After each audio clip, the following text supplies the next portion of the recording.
Last time நான் கடையில் வாங்கின மாவு கொஞ்சம் வலுவலுப்பாக இருக்கிற மாதிரி இருந்தது. நம்ம என்னதான் கடையில் வாங்கினாலும் நம்ம செஞ்சு கொடுக்குற மாதிரி இருக்காது நம்ம குழந்தைங்களுக்கு. முளைக்கட்டி வச்ச ராகியில் ப்ரோட்டீன் அதிகன்றது நம்ம எல்லாத்துக்குமே தெரியும். பாப்பா சாப்பிட்றதே கொஞ்சம் தாங்க. அதனால ராகி பவுடர் வந்து அரைக்கலான்னு முளைக்கட்டி வச்சுருந்தேன். ஒரு 1/2 kg அளவுக்கு இருக்கும்.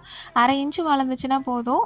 ஒயிட் கிளாத்தில் போட்டு நல்லா காய வச்சு எடுத்துக்கணுங்க. 1 or 2 days வெயிலுக்கு தகுந்த மாதிரி நம்ம நல்லா காய வச்சு எடுத்துகிட்டு அதை பவுடர் பண்ணிக்கலாம். நான் ராகியை முளை கட்டுறதுக்கு முன்னாடியே அதில் கல் மண் எல்லாமே இருக்கிறதுக்கு நிறைய வாய்ப்பு இருக்குங்க. அதனால் நல்லா க்ளீன் பண்ணிவிட்டு கல்லெல்லாம் ரிமூவ் பண்ணிவிட்டு அதுக்கப்புறம் தான் முளை கட்டி வச்சுருந்தேன். காஞ்சதுக்கப்புறமே காற்றுலேருந்து கொஞ்சம் தூசியெல்லாம் வந்திருக்குங்க. அதனால் நம்ம கொஞ்சம் புடச்சி க்ளீன் பண்ணி எடுத்து வச்சு அதை அரைச்சிக்கலாம். அதை நைஸாக தான் அரைச்சிருந்தது. நான் இருந்தாலுமே டவுட்டுக்கு அதை சலிச்சிக்கிட்டேன். தீர அரைச்சிக்கலான்னு சொல்லிட்டு நான் கொஞ்சமாக தாங்க எப்போவுமே அரைச்சி வைப்பேன். நம்ம பவுடர் பண்ணிவிட்டு அதை வந்து காற்று புகாத மாதிரி ஒரு கண்ணாடி பாட்டிலில் போட்டு வச்சிட்டோம்னா அப்பப்போ ஒரு ஸ்பூன் எடுத்து போட்டு கூழ் காய்ச்சி கொடுத்துக்கலாம் குட்டீஸ்க்கு. சம்டைம்ஸ் இதை நானுமே குடிக்கிறதுக்காக யூஸ் பண்ணிப்பேன். பாப்பாவுக்கு வெறும் ராகி கூழ் கொடுப்பேன். அல்லது காய் ஏதாவது வேக வச்சேன்னா அதை அரைச்சி ராகி கூழ் கூட மிக்ஸ் பண்ணிடுவேன். இல்லைனா நட்ஸ் பவுடர் கலந்து கூட கொடுத்துப்பேங்க. இந்த மாதிரி மிக்ஸ் பண்ணி கொடுக்கும்போது அவங்களுக்கும் சாப்பிட்றதுக்கு கொஞ்சம் இன்ட்ரெஸ்ட்டாக இருக்குன்னு சொல்லிட்டு நான் அந்த மாதிரி கொடுப்பேன். வேணா நீங்களும் ட்ரை பண்ணி பாருங்கள். அப்படியே நம்ம சேனலை சப்ஸ்கிரைப் பண்ணி ஃபாலோ பண்ணிக்கோங்க. நாளைக்கு பார்க்கலாம். பாய்.